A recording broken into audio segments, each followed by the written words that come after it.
Is Sunday Adilaja, who is the founder and senior pastor of the Embassy of the Blessed Kingdom of God for All Nations, an evangelical charismatic megachurch in Kiev, Ukraine. Now, at a time where people are struggling to read, this man has authored over 400 books. That's to tell you how much he intends to pass knowledge on to people and develop them, because knowledge is power. Today, let's have Sunday Adilaja as we delve into his word and also the contributions he's made to the word through evangelism and other works that he's been doing. I'm not here alone to explore the word of Sunday Adilaja. Femi Ayodele is also in the studio. He's a journalist, a writer, he author of so many books which have also blessed life and inspired a lot of young people across the world. So we're glad to have him. So let's delve into the discussion. So what informed your decision to leave Nigeria? At what time exactly did you come to the conclusion that you needed to leave Nigeria? How has that impacted your life? Well, I left Nigeria close to, going to about 40 years ago when I was 19. This was in the 80s. And that time, as a young graduate from secondary school, I just finished my WAEC and I also did JAM.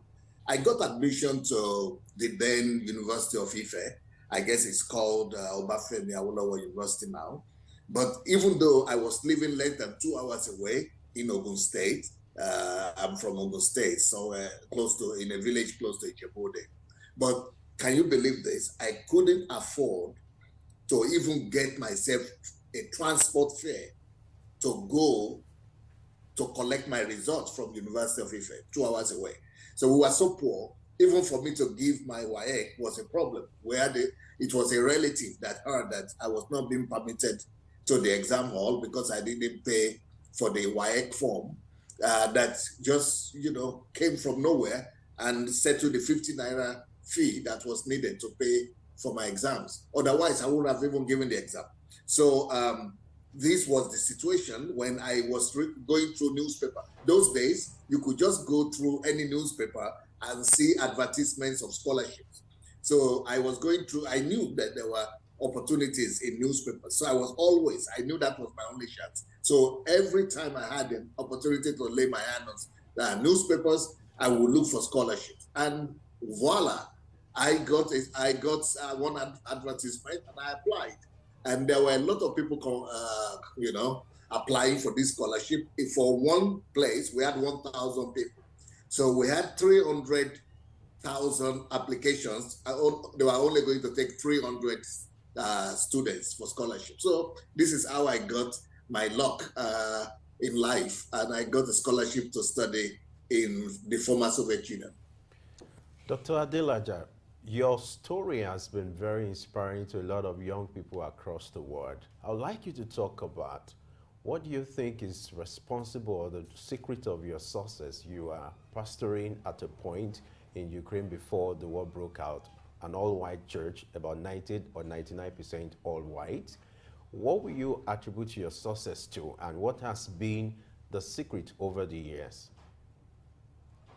When I was growing up in my village, I used to curse and hate on my grandmother because I didn't know my father. I've never met him. And my mother, I didn't know her till I was a teenager because she had brought me back from her previous husband and dropped me with that mother and remarried. So she was married and I was growing up with my grandmother. And she used to take me to the bush to get some firewood and then, get it arranged, put it on my head, from Idomila, which was my village, to Ijebu-Ode in the morning before going to school. And then after school, the first thing was to go and fetch other set of firewood. And this was in hot sun, scorching sun of Ijebu. And so I used to curse her that, my God, why am I so unlucky in life? And why is life so difficult for me? But when I got to Russia, and my professor told me that I would never speak Russian language because without that, you would not be able to go into the university. You have to learn the Russian language 1 year before you go into the university. And he said, because I came late, and I couldn't catch up with the class. He said, "You will never speak this language." And I said, "No, God will help me." He said, "I don't believe in God. I'm an atheist. And I tell you, as your professor, you will never speak this language. If you ever do, I will become a believer." And so I said, "Okay, what will I do now?" And I remembered that my sister had shared with me a scripture that in the book of Deuteronomy 28, verse 13, that says that you shall be the head and not the tail. You shall be you shall be first and not last. And I said, okay, so God has given me this promise. So what do I do now? So I vowed to God that I would do my best from today. I will work hard like I never worked hard before. And I said, after classes, I will not go to my dormitory, to my hostel. I will be going to the library. So from that day, we spent 7 hours or 6 in classes. After that 7 hours in classes, I normally will just go and take a lunch for 30 minutes, then go to the library. I will be in the library for the next 6 hours. And I did that for the next 7 years when I was in the university till I finished my master's. So I will always stay in the library. I would resist the temptation of going out. From Monday to Friday, I will spend 6 hours every day in the library. And then I became the best student of that university in their history, in their 25 years of history at that point. Why? Because of hard work. So I believed God, but I also worked hard. I think hard work is actually the womb of every success. Wow, that's remarkable. Now, talking about believing in God. I'm sorry. I'm going to complete my thought. So okay, the ahead. reason why I connected it to my grandmother was that this time when the professor told me I will never make it, I remember the suffering that I went through in the village. And I said, if I could survive it in Idomela, this studying in Europe, in their library was like aircon. So much comfort. I've never seen this kind of comfort, even in the library or classrooms. I said, if I could survive it under the scorching sun of Africa, if I could survive it without 3 square meals, if I could survive it eating only eba and gari in all my life, this one with all this comfort. So I always refer back to my pain. My pain of the past propelled me. I will always remember that pain. And I say, I will never go back to that pain. So that pain that I endured made me to endure the lesser pain.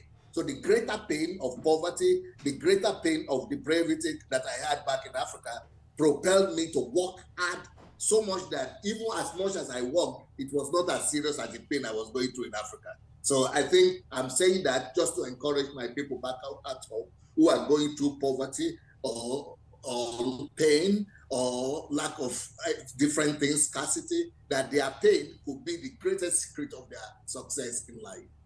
Okay, taking it from there, the concept of time. Now, you looked back to where you were coming from, and that motivated you to push forward to change things about your future. Let's bring it now to Africa. What have we gone through in the past as a continent that Africa is supposed to look back at, leverage that, use it as a motivation to change the fortunes of the future? You see, people who are in Africa and who have been privileged to know how to read, how to write, to go to school, they should see themselves as chosen people, privileged people. Because in Nigeria, for example, about 50% of our people still cannot read or write. So we who are able to read and write, we are the elite of our societies, especially those who have finished higher education, university. So we have to look at that as an opportunity to become a ladder and a bridge to our less fortunate countrymen and compatriots. So if God has given me opportunity to even be able to read, how am I using that ability to read other than for myself? Could I just organize a class for adult education for people who cannot read or write? Anything we know, we should be using, we should be sharing it with people who don't know what we know. So if I have any insight in anything, if I have any skill, why don't I use my weekends or my Saturday, my Sunday to gather young people and share the skills that I have. If we will be our brother's keepers, if we will take our time to share whatever we have with people who don't have as much near us, Africa will become a greater place, rather than just waiting for the government or the president to come and resolve all our problems for us. Africa records millions of people flocking to religious organizations, religion activities, events, church activities. Yet, our continent or society is still ravaged with corruption, impunity, and all that. Talk to us about the missing links and what can be done to fix them. Why do we have this kind of development in Africa in spite of our religious disposition?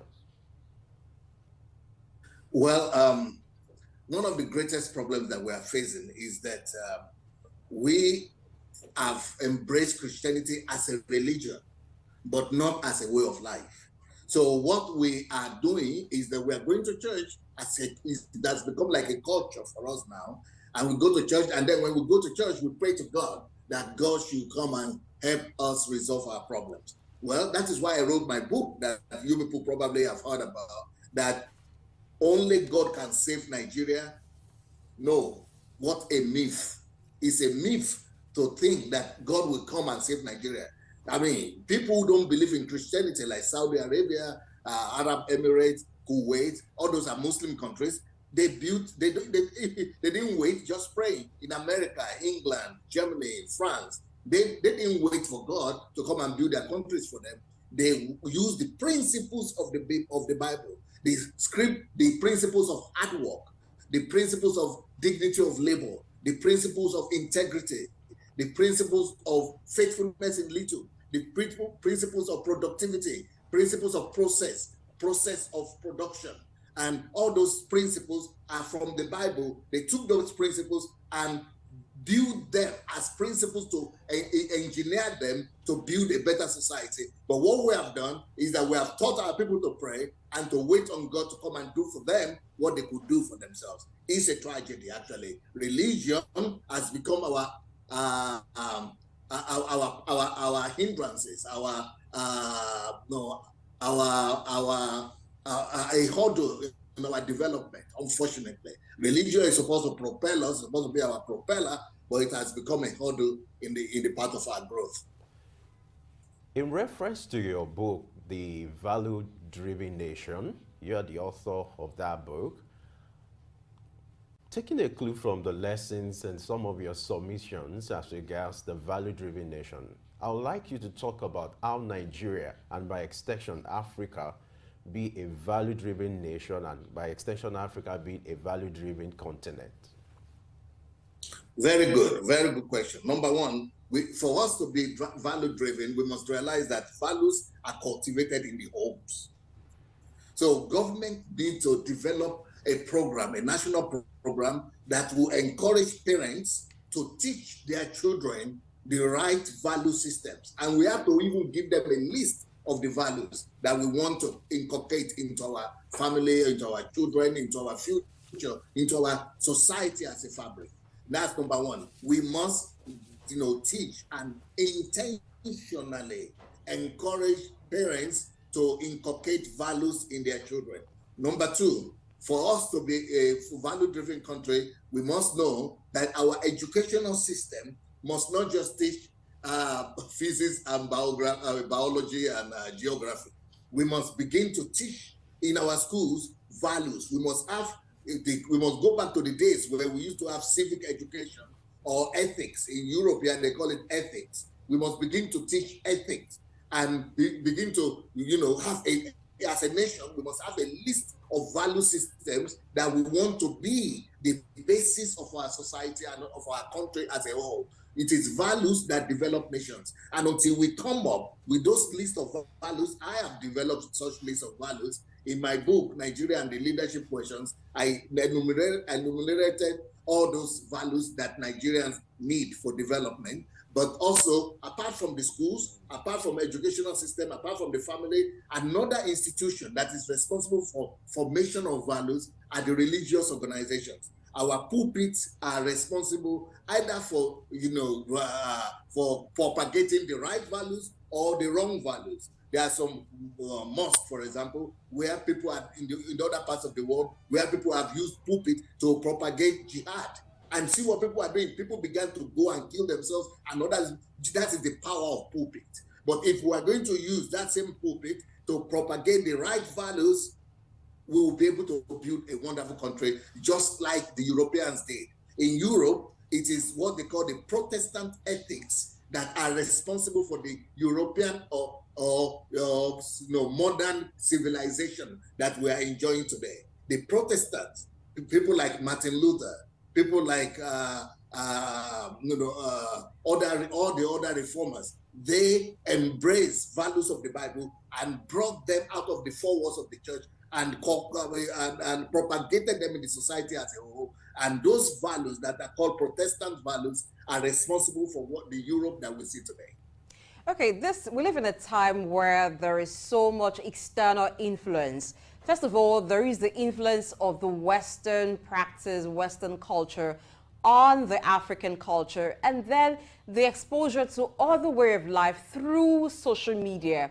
So how can Africa handle this? How can homes, schools, and even government handle this to shape the values of Africans to one that encouraging certain virtues that will result to nation building, or by extension, the building of Africa?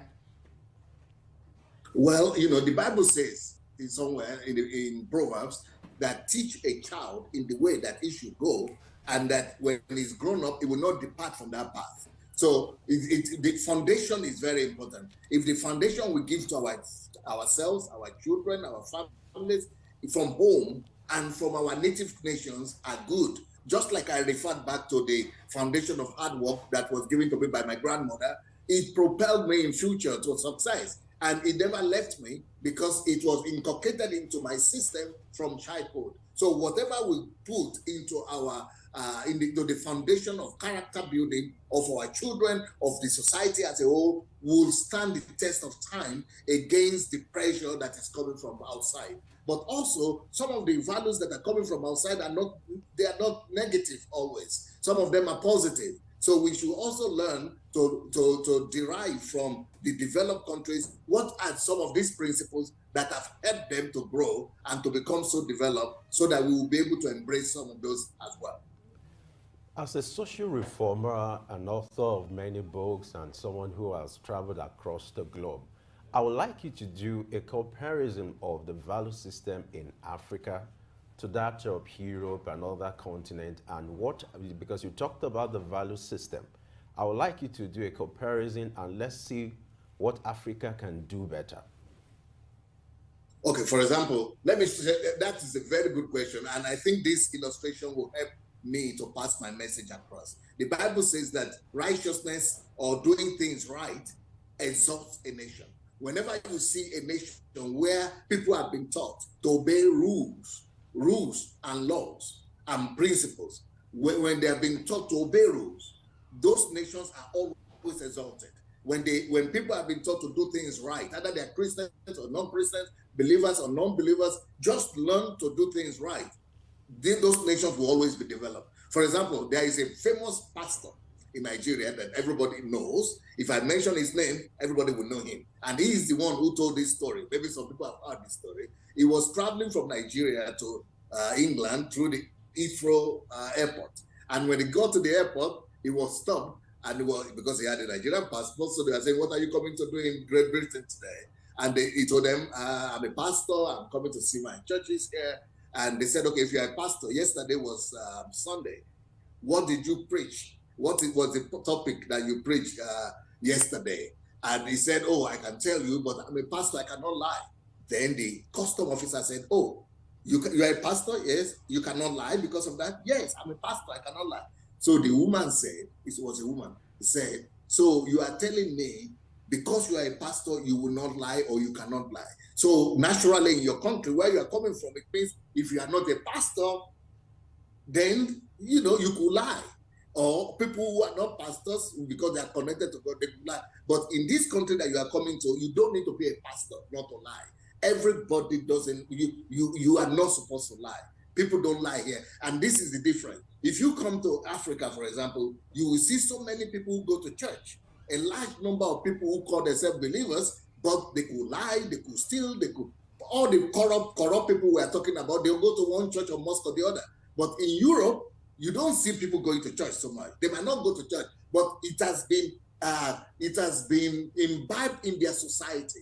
Their society has been formed in such a way that truth, honesty, integrity has become part of the fabric of their country. So if we could succeed in intentionally teaching our people, everybody out of religion, that honesty is the best policy, that truth, love for truth is the path to righteousness and to elevation, then we will begin to see the rapid growth that we never anticipated. Because right now, no matter what the government does, somebody is stealing it. Even I heard that the railways that the government is building, some people are going to steal the rails. So what can you do now? Because of the lack of that vital quality, which is truth, love for truth, integrity, and righteousness in our people. Our people must learn to do things right, even if they don't go to church. As a follow-up to that question, talking about the concept and disposition and orientation of Africans to timing or time compared to the Western world. You know, in this part, there's a word you talk about African time or African timing. Talk to us about why this is significant, the orientation, the attitude towards time and timing. What's our conception about the issue of timing as far as African continent compared to the Western world? You are so, either you've read some of my books or something, because this question you are asking, I wrote a whole book about it, and it's called How to Make Every African Country a First World Country. And in that book, I made calculations of how Nigeria's GDP could be doubled or tripled just by doing one thing, by abiding by time.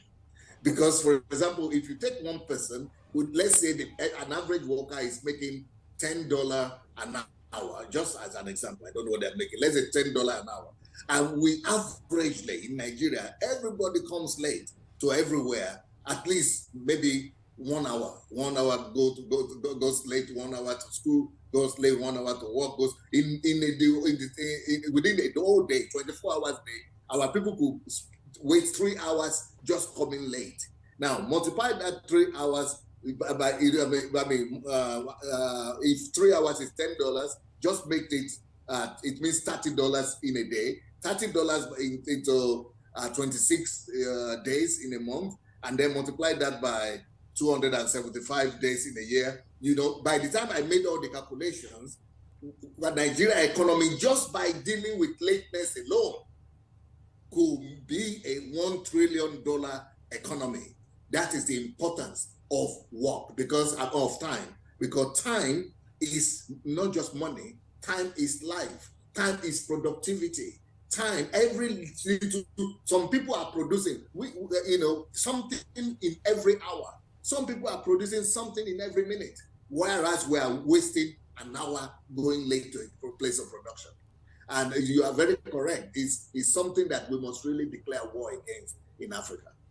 Okay, as much as we must declare war on lateness in Africa and encourage timeliness, there are values that need to be encouraged or rewarded for it to become something people embrace. Because over time, people have lost these values. Some persons did not even grow up with a value. Some persons grew up with the mindset of there is African time. In fact, the only place people respect time is maybe for school or work. Outside that, African time applies.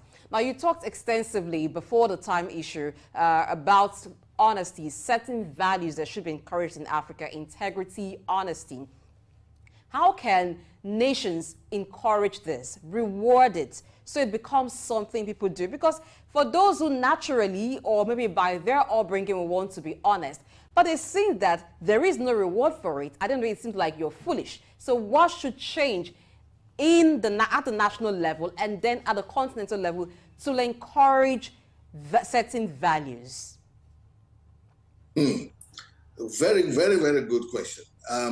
The problem with values and living by values is that, especially honesty and integrity, the problem with it is that it's not a short period kind of, it's not a short-term result. Normally, when you live by values, it's in the long run, you see the result of it. But most people want to have a short-term result. They want to have a quick fix. They want to have instant gratification. And that instant gratification is our undoing. Whereas values demands endurance. Values demand stamina. They demand perseverance. And it is only after that that you are normally rewarded. But really, if at the end of the day, you know, if you are my customer and you come to buy things from me, I always sell it for you higher than the normal price, or I normally reduce something, take from it, and you get a smaller weight instead of the original weight. One day, that deception will come back to bite me, because you will realize that I've been deceiving you. And once you realize, once the truth comes out, you will tell your friends, I will not just lose you, I will lose all your family members, I will lose all the people you know, who you will tell that I'm a shit. So in that case, on the other hand, I've been a person of integrity. I've always been doing, selling things at the right price. I've always been giving you the right weight. I've always been, then you will say, okay, go to that other person, because that other shop is where the person is a man of integrity. It never cheats. So it takes time for integrity to play out. But at the end of the day, people who live by any other values other than the value of honesty, integrity, and truth, they always lose out. But if there is no fix, there is no quick fix to it. It takes perseverance, and the only way to make people to embrace this is to teach it and enforce it from childhood. For example, another problem in Nigeria is that no matter the offense, people always find a way to look to avoid punishment. So this is a big problem. I will tell you a story, a small problem that will help me to communicate this my lesson. When I was a student in Russia, I went to Germany on holiday, and then we, in Nigeria, we never obey the traffic light. And so I saw that it was red, the traffic light was red, but I and my friend, we were thinking, but there's no car now, no car here, no car to the right, no car to the left. We just say, okay, let's cross. From nowhere, we saw police come and stop us. I said, where they come from? We didn't see them.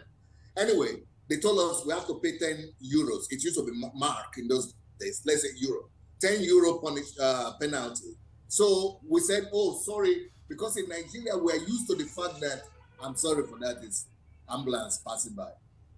So we're used to the fact that if you offend in something, just beg the authority and they will pity you. They will have mercy. So I said, oh, please, please, please. We are students. We are from Russia. We don't have 10 euros. They said, no, pay now. We said, no, please. Can we pay? Oh, please forgive us. They said, okay, 20 euros. I said, 20 euros, but please, now, no, we don't have, please, for the 30 euros. No, 20, 40 euros. No, 40 euros. 50 euro. If you talk again, it will keep on going. That is how we ended up paying 50 euro issue. From saying we don't have to, because they have a system that enforces the right things, enforces righteousness, that upholds justice, equity, and uprightness. So, but in Nigeria, even if somebody would have come, other people would say, oh, pity him now, oh, leave him alone now. The parents will come and say, oh, let him go. Even recently, some members of parliament will be coming to intercede for the person who is doing the wrong thing. Ministers will be calling to say, so we have a whole means of bypassing the law, or bypassing what is right, until we begin to enforce righteousness by force. Just like when you go to Singapore. In Singapore, everything attracts penalty. So penalty must be established for things to work in our country.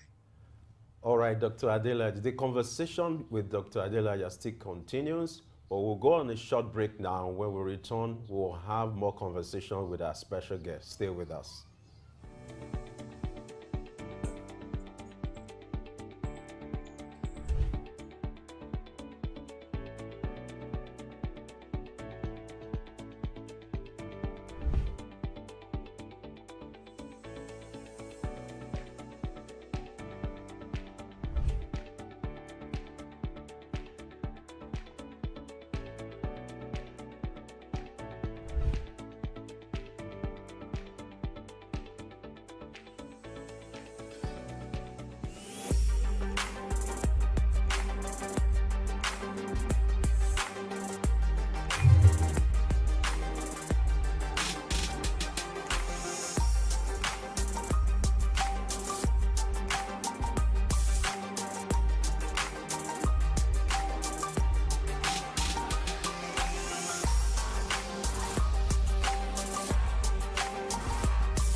Thank you for staying with us on the issue of policy and value, as we've been talking with Dr. Sunday Adelaja, who's been talking extensively about policy and value and how Africa can achieve that. All right, Dr. Sunday Adelaja, we do know that there was a time when there was a kind of communal mentorship for children. A child doesn't belong to a particular family, the child belongs to the entire community.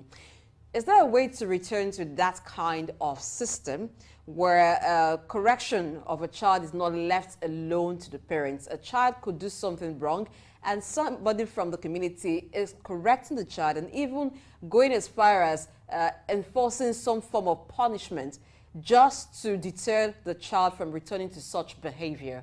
What is the way to go in a time like this about that? Thank you so much.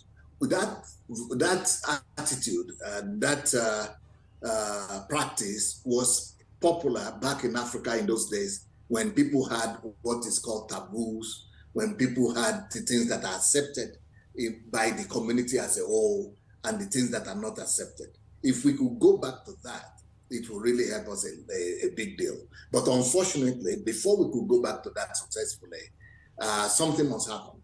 We must collectively dethrone the reign of money, the supremacy of money in our society. Because right now, it's like anybody that has money becomes the authority right now in our culture.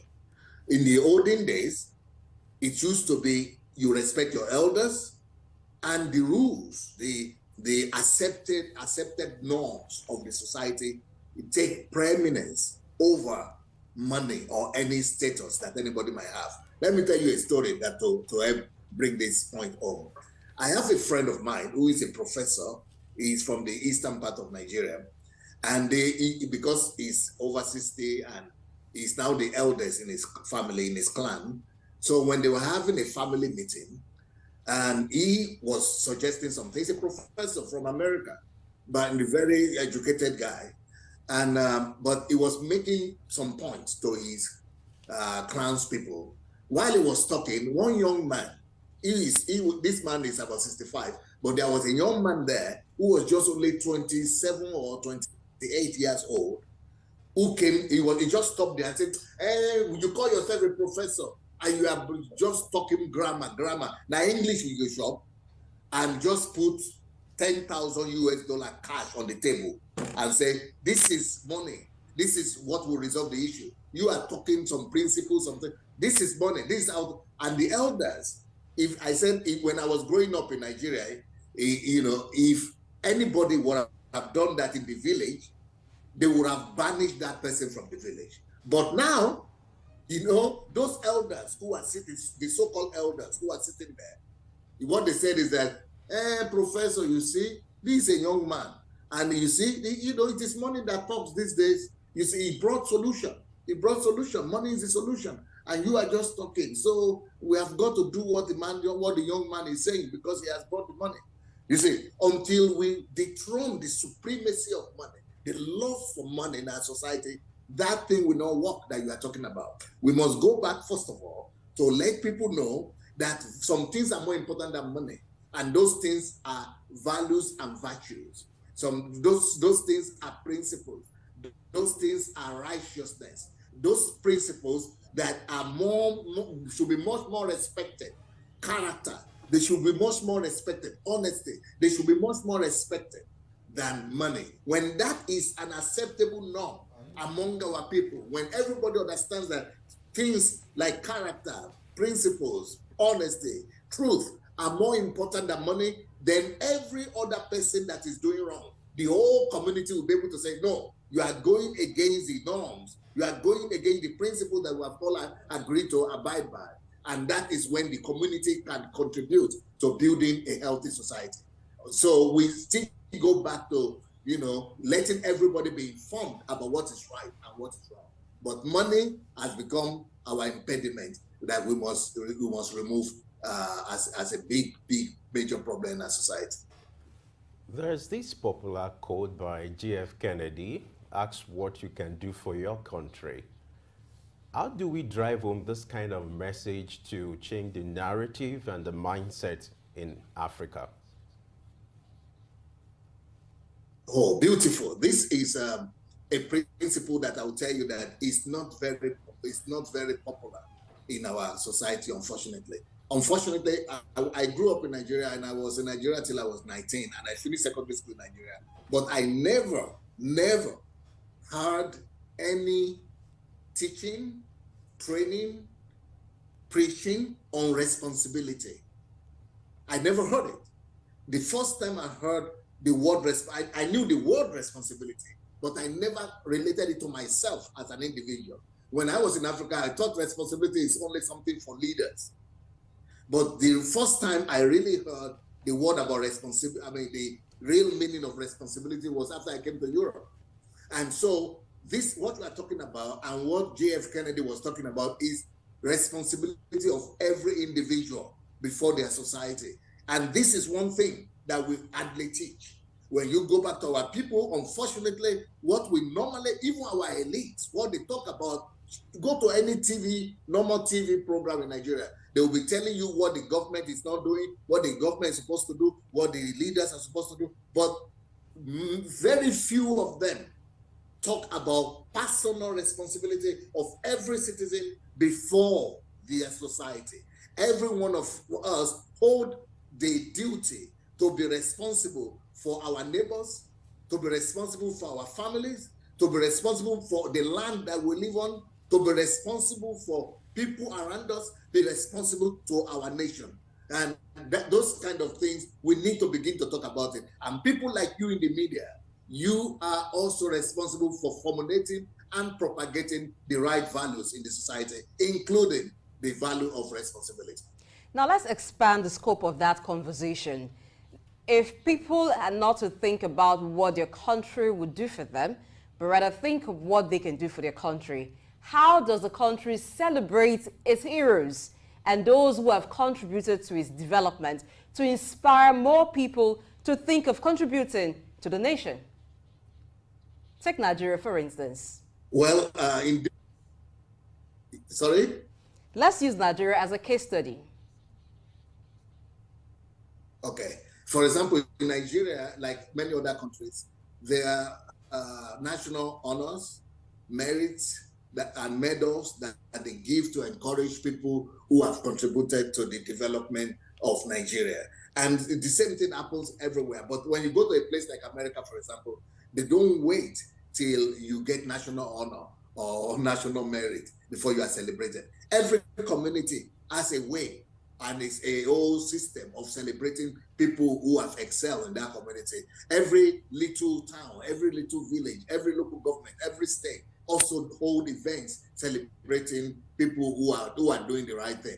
And you are very correct. This is one of the ways where we could really propagate these right values, by celebrating those people who are doing the right thing. And we should not just wait until the government does this once in a year, but we should be having such events of celebrating and honoring people who do the right thing every day.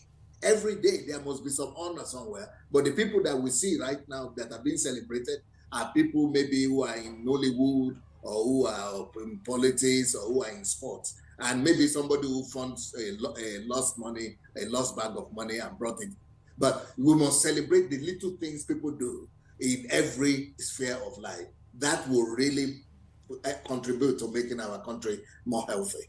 Okay, still in that, we find that when nationally people who have contributed to the country want to be celebrated, sometimes it is done posthumously after they die. That's when a posthumous award is given. How can we correct that too? Timeliness of award.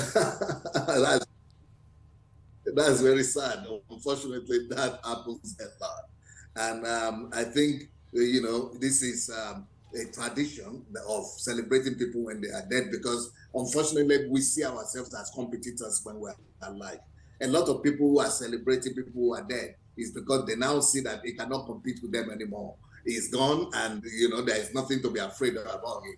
But while he's here, he's like he's an opposition to some people, or a competitor to some people. So, but when we realize that the nation is more important, and the success of the nation is even much more important, then anybody that contributes to that nation, when we love our country, when the love for the nation is preeminent in our heart, then we'll be able to see that anybody that does anything good for the nation has to attract the encouragement from every one of us.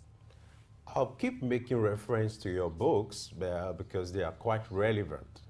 This particular on church shift, you made some submissions, and I would like you to talk about the role of churches or the role of church leaders in nation building, and then helping to restore the value system in the society. I always thank you very much. In that book that you are talking about, I was talking about my shock after living in Europe for close to 40 years, going back to Nigeria and seeing that, for example, I was going to a big church where I was invited to. This church, I think the budget of that church is bigger than the budget of that state.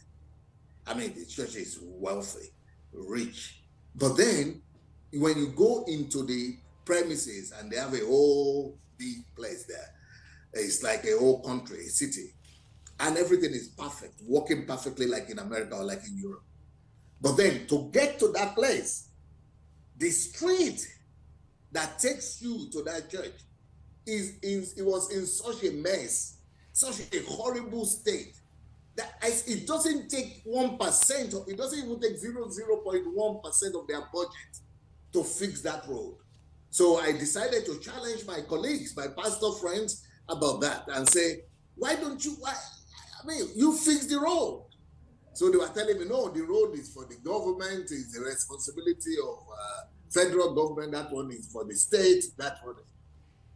You see, this is because egocentrism, selfishness. Religion has embraced selfishness instead of giving love, instead of loving kindness. If you care about people at all, even your own people that has to pass through that road to come to your church, if we understand love, we would know that, no, this is something that we have to do. Apart from that, I also raised another question with the leadership of that church, because just around that same church, outside of it, when you come out of, they have a fence. When you get out of this church, just around the fence of the church, you will see all kind of shanties and huts and very horrible sights of people living in poverty. Some selling this, some selling some petty things. And I say, hey, why don't the church take responsibility for all these people? You will be shocked by the response. The teacher told me, the pastor told me, well, God is making a difference between the Christians and non-believers. That when you come in here to the church, you see the way God has blessed us. But those ones, if they want God to bless them, they will come and join the church also, because God is making a difference between those who worship him and those who don't worship him. But I said, but God, Jesus himself left heaven where everything was perfect, came to the earth to rescue us who are wretched. We are supposed to leave our comfort zone, our own churches, and go to those people, even if they will never accept our religion, even if they will never believe in Jesus Christ or Islam. We should go to them and reach out to them with the love of God. This is why Jesus died for us while we were yet sinners. So, to a large extent, the churches and mosques of our country have a long way to go and a lot to contribute to economic development and the general national transformation of our country. That's why I wrote that book, Church Shift, because church must shift its position. The church must shift its worldview. The church must shift its practices. For example, I was telling them, okay, let's go and arrange and give, arrange a scholarship for those children who are not coming to your church, or give food to those people outside. So they were telling me, well, you don't give to the poor so that you don't become poor. If you want to be rich, if you want to be blessed, you give to somebody who is already blessed. So we don't give to all those people who are already poor. We don't want to attract poverty. This is the kind of doctrine, I don't know where that comes from. Because if the European missionaries who brought Christianity to Africa, if they had not built schools, if they had not built hospitals, if they had not educated us, if they had said that, no, we are unbelievers and we will bring curses upon them, Africa would have been in darkness up to now. So the form of Christianity that is being practiced in our country today breaks my heart. That is the reason for that book, Church Shift. Okay, still on church shift, there is an argument that the poor will always be with us. An example that those who propose this argument is that of Jesus in the Bible, when he was being anointed with oil from the alabaster box. And then Judas made a suggestion of selling and using the proceeds to take care of the poor. And then he said, the poor will always be with you. So that seems to be like a reference. Why some churches or some people would say the church is not supposed to take care of the poor with church money, because the poor will always be with you. Rather, church should use the money to take care of church and probably propagate the gospel, talking about outreaches. And there is also the thing about principles of prosperity, that to prosper, you must give. What is the balance between these two? Well, most of the people tell you that the way to prosperity is to bring money. They will always tell you that you bring that money, you must bring it to the church, or you must bring it to the man of God. Well, if you put 1 and 1 together, or 2 and 2 together, you will discover that if anybody who is giving money to the pastor or to the church, at the end of the day, the only person who is going to get blessed and prospered at the end of the day is not you who the money is leaving his hand. It is the person, the pastor, who is collecting from 1,000, 2,000 people, who is going to be prospered. So it is deception. Anybody who says that the way for you to come to prosperity is by giving to the church or to the pastor is a crook, is a scam. Those are fraudsters and scammers. But then let's talk about what you said, that the poor will always be with you. Yes, but what Jesus was saying in that, if to paraphrase him in that phrase, is that he said, let this woman use the alabaster oil for me right now, because I will not always be here. But you will always have the poor people around you to do good to. So me, I will be here for a short time. I will not be here. But the poor people, you have opportunity to take care of them every day. So he is not saying that we shouldn't take care of poor people. He is saying that we have all the rest of our life to care for this kind of people. Now, but those people who say that as well don't tell you the practice of the church in the New Testament. And the practice of the church in the New Testament in the book of Acts is that the people who brought tithes, offering, and all their whatever they have to give to, who brought it to the church, the Bible says that they laid all those things at the feet of the apostles. And the Bible also said that the apostles never took those things to their pocket. They never used it to buy jets or buy houses or build universities that the other people cannot pay for. What did they do with all those tithes and offering that people brought to the church? The Bible said that they distributed to all the needy people, both Christians and unbelievers who are coming to the church. They distributed all the things that people are normally bringing, the tithe and offering, such that there was nobody who lacked. There was none that lacked. None that lacked. Nobody lacked as a result of the charity efforts of the church. So this is what the church is supposed to be about. If the church is supposed to make sure that all the needs of the people, not just in their church, but in their environment and community, are met through the free will offering of those people who can afford it. So that's what I tell my people here in Europe or in Africa, people who listen to me. I tell them, if you don't see what your church is using your tithe and offering for, if you don't see the needy they are taking care of, if you don't see the widows and the orphans that are taken care of, if you don't see the alcoholic and the drug addicts and other people that they are taking care of with your money, don't give money to that church anymore. Use your tithe. You have to give your tithe or offering. You still have to give something from your pocket, because if you stop giving and you only keep everything that you have to yourself, you don't have those things. You don't possess those things. Those things possess you. The principle of tithe is that we shouldn't eat everything. We shouldn't allow things to possess us, but we should always share from what we have. So take your tithe, take your offering, go and look for the needy in your community. Go back to your village every month and look for all the widows there. Look for the orphans there. Look for the old people there, and use your tithe and offering to directly minister to them. This is what Deuteronomy says about tithe and offering. Tithe and offering is for orphans, is for widows, is for strangers, it's for the needy and the poor in the society. So, but people only brought them to church so that church will help them to take care and distribute and take care of the needs of the society. But if you don't see what the church is doing with your money, take your money and look yourself with your own eyes. Look for your relatives that are in need. Look for your village people that are in need. Maybe your brothers and sisters cannot even afford.